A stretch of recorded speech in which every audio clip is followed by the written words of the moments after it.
Opinions expressed in this episode are personal. They do not necessarily reflect the views of this streaming platform. Good day, everyone, and welcome to another edition of Let's Be Diverse. I am your host, Andrew Stout. This episode is dedicated to all my loved ones who have supported me through this journey. One of the things that I've been talking about a lot lately with many people is different lifestyles and how you can have a healthy lifestyle, and importantly, how lifestyles can help you in many different areas, including the workplace. So today I thought I would delve into this topic, and I have an amazing guest that will help me to discuss this topic, and I'm so happy to have her on. Her name is Nicole Arsenault.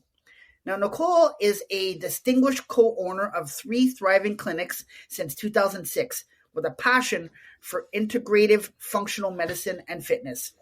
In 2023, Nicole expanded her commitment to holistic well-being by founding Inner Strong Fitness, a transformative space that not only promotes optimal health, but also fosters personal and professional growth among its dedicated workforce. Nicole's life journey is a testament to resilience, overcoming childhood adversity, and personal challenges.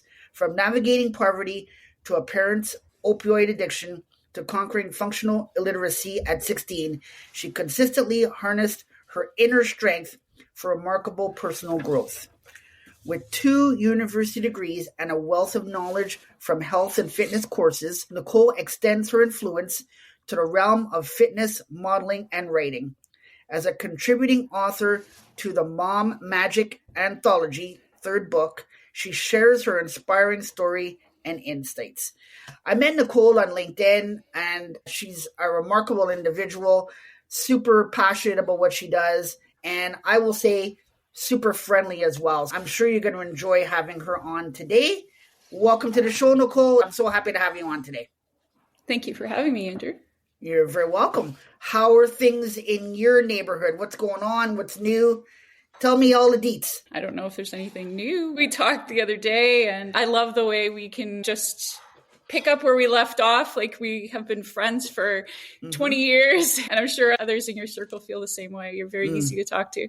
Oh, I appreciate that. That is a very nice compliment. I will take that, and I appreciate it and receive it. I'm glad to hear that things are going well. I know you're a busy lady on the go with business, and I know you got some active kids and sports and stuff like that. So you seem to be always on the go. And for me, that is a good demonstration of how leadership is. So you seem to be the leader of the household. You seem to have everything all under control. And along with your partner, you guys are the glue of the household. And I think that's super important. Sure is. Without someone that has the exact same mindset with respect to how you would like to live your life, it's difficult to manage. But Lee and I have been together for 25 years, believe it or not. I don't feel that old, but and we have always been able to work together as a team. We did our university degree together, and from there we built businesses and our family, and we've always put God first and really have brought together our ideologies and drive. You have to be with someone that is as driven as you are, and we were able to do that to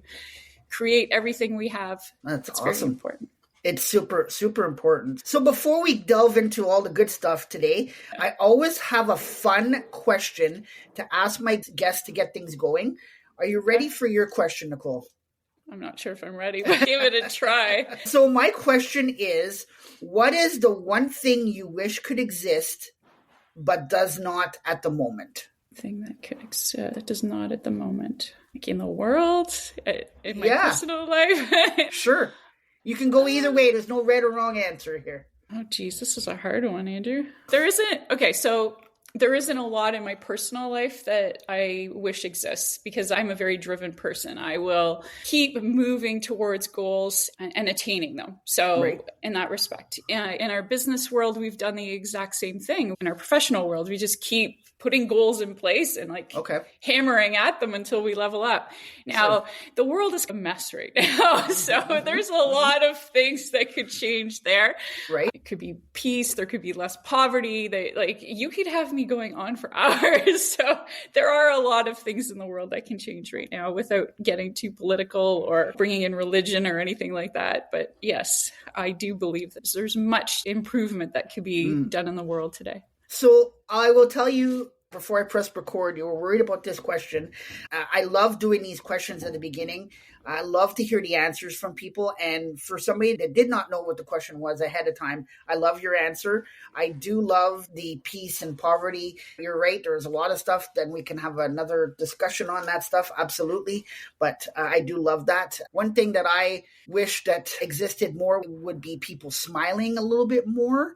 I feel that a lot of people don't smile enough as it is. So when I see somebody smiling, I always make sure to mention it, that I notice you're always smiling all the time. Keep smiling. It makes a huge difference. And when someone smiles a lot, even if you don't see them, you can always tell they're doing it, even if you're talking to them on the phone. So for me, that would be one thing that I would say for sure, is that I wish that smiling existed more. I think ever since the pandemic, people are much more reactive than they were prior. I think that's an important one too, bringing down reactivity, having more patience and grace and mercy in different situations. That would be good too. See, we could go on forever. We really could. We could. Absolutely. So why don't we start off today with you telling us a little about you, your story, and of course, your why. Okay, let me share my story. Really a journey of resilience and a deep commitment to integrative functional medicine and fitness. Lee and I have owned 3 functional medical clinics since 2006. Our professional path has been one of continuous growth and evolution. In 2023, I really saw a gap in our business because we had a lot of people coming to us for weight loss needs and just really overall wellness needs that needed to be addressed, we'll say. So I embarked on a new chapter by finding Inner Strong Fitness. This is like an innovative addition to our existing ventures. So this extension represents a passion and dedication to holistic well-being, where women undergo transformational journeys towards optimal health by tapping into their inner strength. It's really beyond the role of the brand itself. So Inner Strong Fitness to me is a movement of personal and professional growth, not just for my clients, but for the dedicated women working within the business itself. My personal narrative is really one of triumph over adversity. So from navigating childhood challenges in a context of poverty and my mother's opiate addiction to overcoming illiteracy when I was 16, my journey really is a testament of resilience and inner strength. The journey includes academic achievements, like you've already gone through all of them, my 2 degrees, extensive courses that I've taken. In my 40s, I became a multi-published fitness model and writer, which was super exciting, a new chapter in my journey. I was a contributing author to that 3rd book of Mom Magic. That was nice. That actually was very, I don't know, when you write your life story down on paper, there's something healing about that, and I just released it all in words. So that was a very important part of my journey for sure. And then, of course, my story extends to being a mom of 3. I'm very active in my parenting. Lee and I live a distance away from our immediate families. So we are very involved in our children's activities. We're an essential part of their world, like making sure that everything can be done. It's a very important part of our life. Last night, for instance, we were just sitting on the couch watching a movie, and I was reflecting in the moment, and just that is such a special aspect. We've had a very crazy busy week, but we just come together just for that personal bonding and so on. Honestly, the real aspect of my brand is really that nothing's impossible without inner strength. And the women that have come to be part of my community all really reflect that and add to that. I always say they're on fearless journeys, and they really are. Wow, so there's so much that I want to pack into there. First off, the first thing that I noticed when we met was that you were resilient for sure, very strong-willed and wanting to do better. So I definitely noticed that in the first few moments that we were speaking that very first time. And I love that you were so adaptable in your life, that you were able to figure stuff out, see where you wanted to be, and you adapted, and you continue to adapt throughout your life, even later stages. So I think that's important. And I think that's super important as a leader to be able to adapt and look at situations and be able to figure out, okay, this is not working. I need to do this so that it'll work a little bit better. I think if we stick to the same things all the time, I think that's when we get the word a lot of people use is stuck. So I love that you are someone who is not stuck or doesn't feel stuck, that when there's something that needs to happen, you react to it right away and make that change. Some things, obviously, I'm sure don't go as planned, but you just adapt. And that's the important thing, is when we don't try, then we don't know if something is going to be successful. So those are things that jumped out at me in your story there for sure. I think you really captured growth mindset. You're right. There's actually someone responding to one of my posts on social media this week that were indicating that, I don't remember the exact quote, but the essence was that I am an individual. I have my set ways, and this is the way I live my life, and I'm never going to change that. And I thought, what a closed-minded way of looking at who you are, because we are constantly evolving. And if we evolve in a way where we learn from not only our experiences, but our exposures, we can really experience fulfillment in such a more profound way than we would have if we just said, no, I'm not bringing anything else in. I'm just going to be who I am right here in this moment. Absolutely. So I agree with you. For sure, for sure. What I'd like to know is, in your opinion, what defines a person's lifestyle? To me, the definition of lifestyle is really multifaceted. It encompasses a broad spectrum of choices and values and activities that collectively shape your daily existence. Like, a lifestyle is essentially your unique individual choices to live and express yourself through behaviors, through habits. So at its core, lifestyle includes conscious decisions people make regarding their health, their well-being. This involves dietary choices, exercise, overall physical activity. For instance, someone who prioritizes regular exercise, maintains a balanced diet, and practices stress management techniques is reflecting on a health conscious aspects of lifestyle. So really beyond physical activity, right? Lifestyle also extends into the realm of personal and professional pursuits. So career, for instance, your career choices, your daily routine, your recreation activities, these all contribute to the composition of one's lifestyle. Even a person's hobbies and social interactions and how they spend their leisure time are integral components of that and defined what their lifestyle really is.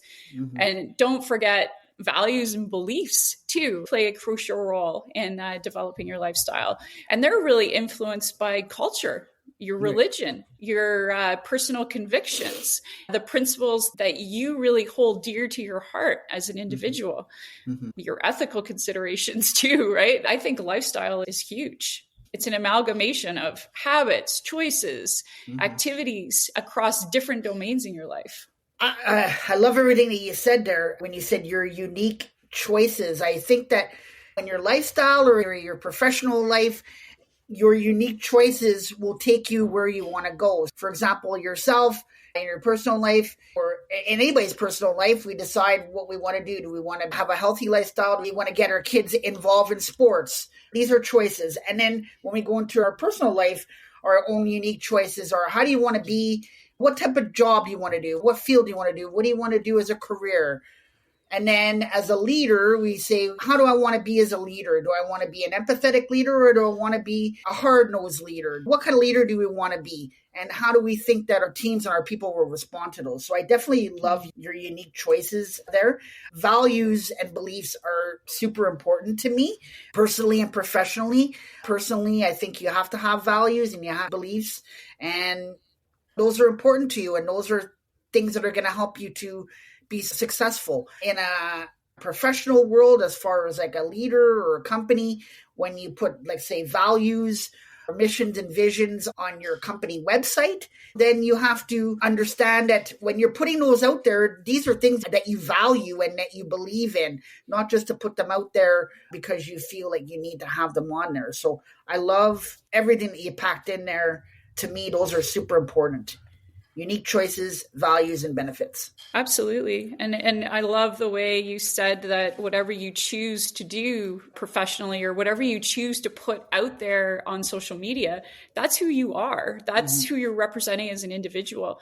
It has been the absolute importance to Lee and I that in our business ventures, that our businesses define who we are as an individual. Advanced Medicine, which is the advancedmedicine.ca, is that initial hub of businesses that we opened. It has always been about encapsulating what our lifestyle and what our life is all about. We trial everything before we bring it out to clients. That's how important it is to us. We go out and research pharmaceutical grade nutraceuticals, for instance, natural products. We actually get samples from the companies first. We get to show us all of their research to ensure that the quality control is there for our families, because we don't only use it on ourselves. We don't want to get sick. We don't want our children to get sick because we use them with our children as well. Right. So it's a very family-oriented business. It's not only about lifestyle for your children, but it's your lifestyle too. So that brings it into play. And then even with Inner Strong Fitness, same sort of thing about using your inner strength for optimal health. And I always tell the ladies of my community, it's not about an investment in you, it's in your future as well, because your children learn so much by just watching what you're doing, watching your lifestyle, and they will adapt those things into their future. So what is the difference between lifestyle and life? Like we said, lifestyle encompasses specific and often your habitual ways, right, in which you choose to live your particular life. It revolves around your choices, your preferences, your behavior. It shapes your daily routine. It encompasses your diet, your exercise, your work, your leisure, your social. So essentially, lifestyle is tangible and observable aspects of your existence, the structure of your existence. Now, when I think about life, I think this is broader and more encompassing term.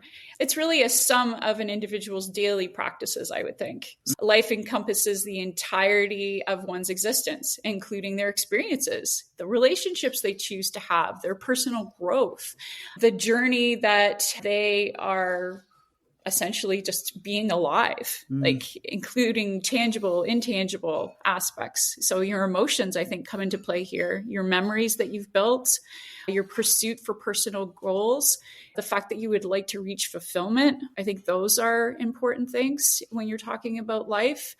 So it really, lifestyle is a subset of your life. So lifestyle focuses on like observable and immeasurable aspects maybe of an individual's life, whereas life really encompasses like holistic and multifaceted experiences of being alive. I definitely think the two go together for sure. I was curious to see when I wrote that question out, I wanted to see what your thoughts are. And I love your answers, especially when you said the sum of individual daily practices when you talked about life. I just love that answer. And I truly believe as well that, yes, we make our own choices. I talk a lot about diversity of thought, and it's basically the different ways that we do things. So when you think about the two, it's our lifestyles and our life. We all have a different way of living our lifestyles, and we all have a different way of living our lives. So that's when I think about diversity of thought when I wrote that question, and it's all different. Some people think their way is right, or other people think their way is right. I don't look at it that way. I think it's just a different way of looking at stuff. And we talked about values before. What you think is important to you is how you live your life and how you're going to create your own lifestyle. You know what I think too, Andrew? I think life really delves into your what and why. Like when you look at life, and then lifestyle is you putting your what and why into practice. That's what I get out of that. I love that. Nicole, do you think that the way people view the importance of their lifestyle is ever changing? Do you see that with people that you're talking to? Is it changing, or are they talking about that more and looking at that more? We talked about the pandemic earlier too. Have you noticed that there's been a difference since the pandemic, or is it just continually changing regardless? Okay, so when we first got into functional medicine and opened the clinics, so this is going back 20 years ago, right? So we've really seen the evolution of this. So this question was really interesting to me. So when we started out, people were really into going to see their family doctor, getting their diagnosis, taking the medication that the doctor gave them, and they would just not ask any questions. They would just do as they were told. That has really changed, in my opinion, over the last 20 years. People research stuff. And I think the advent of social media really assisted with this. People have research at their fingertips. They can look stuff up now, whereas this was not the case before. And then it was amplified during the pandemic. Okay, so at this point, people really had a noticeable shift, in my opinion, with their perceived notion of what lifestyle actually was. Like, people are like, am I supposed to be living the rat race? Or should I be prioritizing my lifestyle, asking to work at home? And I know they were forced to at that point. But after that, they were like, I need to take trips with my family. And it could be during the school year. Who cares? Like, we need to prioritize the things that are important to us. So I really think that the pandemic acted as a catalyst to allow for a profound mindset shift, particularly in a way where people were reevaluating their values, if you would, and rethinking the importance of their overall existence. I think that's what we're really seeing there. So there's unprecedented challenges, of course, that were brought to us with the pandemic. People were worried about their health. I've never seen people use sanitizer the way they had. And I'm thinking to myself, you're completely disrupting your immune system. But in their eyes, it was a safety factor, right? So there was a physical health component of it. But then there was a mental well-being and a lifestyle choice. And then people face these lockdowns, and then there's health concerns and disruptions to their regular routines. And then all of a sudden, staying healthy was like center stage. I don't know how many people started doing transformations from their basements and started working out. You couldn't buy exercise equipment anywhere if you tried. Right. It just wasn't possible. So I think people really had a shift where they were starting to use a more functional medical, trying to find the root or the actual cause of the disruption in their system, why they were sick. And then don't get me started on long COVID. Like, people are then now coming in with, I have these long COVID effects and they're not going away. Like, I had this incredible assault on my immune system, and now I need to rectify that. So their journey now is not any longer about, that 16-week diet, I'm going to do it, and then I'm just going to go back to my old habits. People are now making the shift. I need to have a healthy lifestyle because I'm not going to last. You know what I mean? Like, they're saying now, I really need to, I guess it's really the pandemic induced like a collective realization that resilience and inner strength are crucial. Right? We need to focus on self-growth and self-development, become more prominent people to adapt and thrive in the face of adversity. And that's why Inner Strong came out of all of this, because they really needed to tap into that inner strength for transformative health that was really aligning with people's mindset evolving. So really a changing landscape for sure, Andrew, elevating the importance of lifestyle choices beyond mere preferences now. It is now seen as a fundamental aspect of well-being, and being strong and muscular instead of being skinny and unhealthy is really what people want, right? There's that mindset shift is palatable with increasing numbers of individuals acknowledging a long-term lifestyle on health and embracing practices that both promote physical and mental resilience. I love everything that you packed in there. And yes, I totally agree with you. I think it has changed, and I think it's going to continue to change. Personally, I would say it's changed because, yes, people are looking out for themselves, for their health. People are looking at their families, making sure that everyone's doing the things that they need to do to stick around and to live a longer life. And professionally, I would say there has been a lifestyle switch, especially where people are looking for new careers, that before it was all about the money. And yes, we need money to pay our bills, whatever. But what's more important to people now is We talked about values. What's the values of the company? What's the mission, the vision? What type of manager am I going to be working for? Are they an empathetic leader, or are they, I hate that word toxic, but are they a toxic leader? So these are things that people have been looking into, and they're more important. And they're asking these things when they're going for interviews and stuff to see what type of job and what type of company. And they're looking at the websites and they're looking at stuff and asking people what that company is like. Because yes, the money's nice, but you spend 8 hours there. You spend more time at work than you do with your families at most times. Mm-hmm. So you need to have that lifestyle that is comfortable with you and conducive, so that you are not like lying in bed going, oh my God, I got to go in that place again today. Like, you don't want to have that. So I do agree with you 100%. I think it's changing. I think we have a ways to go, but I think it's on the cusp of changing. And I think it's conversations like this that are going to help it to get better for sure. Absolutely. I completely agree. My son's in grade 7 right now, and he keeps asking, what am I going to do with the rest of my life? And I because they have to go into high school with this perceived notion now exactly of what kind of path they're going to take, right? They have to have some idea.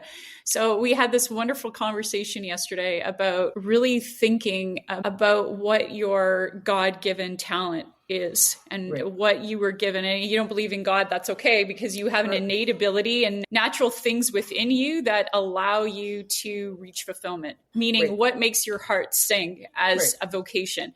I have been teaching people since I've been 3 years old. I would teach people, my neighbors, like when I was a kid. So what I've told them is think about what you role played as a child. Right? What are the things that you did? What are your God-given talents? I've met people that are fantastic.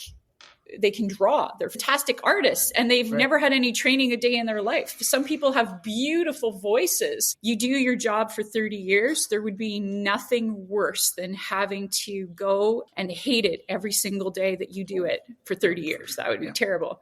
I honestly, with everything that I've chosen to do professionally, I am as passionate about it the day I started as I am over 20 years later.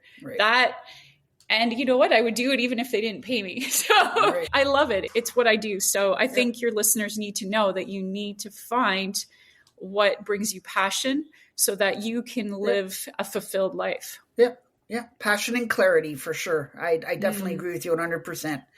So if you could choose one word to describe yourself, Nicole, what word would that be?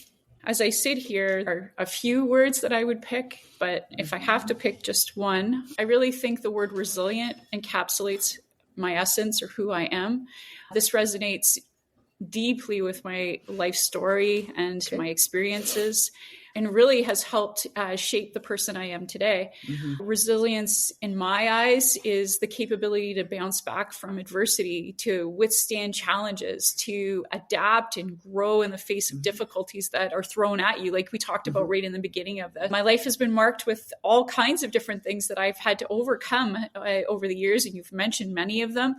I really feel that every experience that we are given allows to develop us or develop the skills that we need to bring forward our journey to the next step, right? Like the fact that I grew up in poverty and I had to help my mom with her mental health. And I remember as young as 5 years old, helping her with these things. That allowed me to be resilient because I really needed to push forward each day in order to do these things.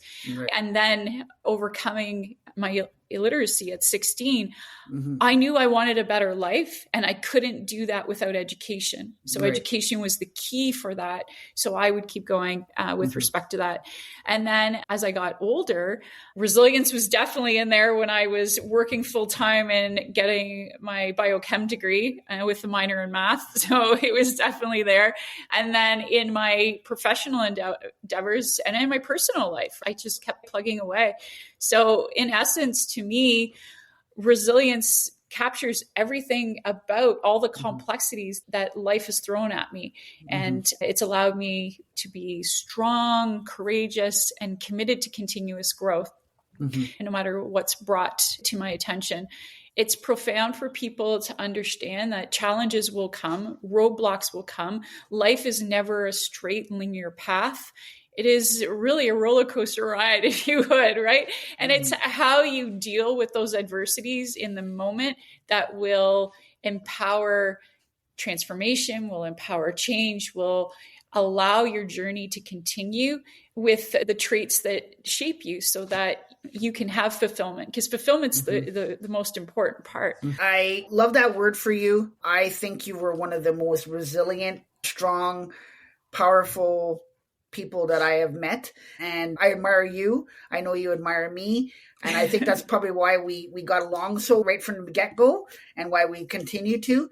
And I think that word fits to a T for sure. I would probably use drive too when I was thinking about it, because I get an idea in my head and nothing is stopping me. I know a lot of people are not like that, but I don't know what it is. I don't know. I get hyper focused and I just go. There's nothing wrong with that. You get the drive, you try it out, and like I was saying earlier, if it doesn't work, you move on to the next thing. Say, at least I tried it, rather than saying, oh, I should have tried that. I should have tried that. Or what if the should have, or the what ifs, right? I could say that for myself. I had this idea of starting a podcast. I thought it was going to be a fun pastime hobby type thing. And I didn't want to say to myself, what if I started that? Or why didn't I start that? Or I should have started that. I got a couple of kicks in the butt from people to say, just do it. And I did it. And I'm here. And I'm happy that I'm here to have these amazing conversations. I think they're important. And I think they are of value to many. So I love it. Think about all the people that you've met, all the connections and all, like, from when you started, right? And you didn't think you were going to have any. How many episodes are you at now? This is episode. Oh, I think I've loaded probably about 50. I think I'm at like 55 or 56 episodes at this point. Wow. For those who are listening. So yeah, it's something that it's good. It's something that I'm proud of, and it gives you, like you talked about passion before. I got passion for this, and I want to see where it can go, where it can take me, for sure. I think you're on a fabulous path, and I really appreciate you having me on the show. I learned a lot, and I love our discussions. I can't wait I'm only on episode 25. That's why I didn't know how many there were. So I'm going to continue binge listening on my morning walks. So I love it. Thanks for providing all of I know they're a lot of work, so I appreciate all the effort you put in getting these episodes ready for us. I appreciate that feedback, and I appreciate you. And those are very kind words. Any final thoughts today other than what you just said? Any final thoughts? I feel like we covered so much in 40 minutes or so. My final thoughts would be, life is short. I really tell myself every day, or force myself every day, to make every second count. We're only here for a short time. We never know when our time is done. Mm-hmm. So make every second count, and always know that the body will achieve whatever the mind believes. Mm-hmm. And if you truly believe that in your core, anything is possible, and you can live the most profound life of fulfillment, which is why we're here, right? We're here to make memories and to have experiences, and we were meant to interact with one another. And I know the pandemic pulled us away from that, but doing exactly what you're doing, Andrew, even if it's on the online space, meeting people, interacting with people. And now it's possible to do it in such a wide spectrum and learn from each other. That was a lot again, but you get what I mean, right? Like, make every second count. I appreciate your kind words. On behalf of myself and my guest, Nicole, I'd like to thank you all for listening today. And until next time, everybody, remember that if we all work together, we can accomplish anything. You have been listening to Let's Be Diverse with Andrew Stout. To stay up to date with future content, hit subscribe.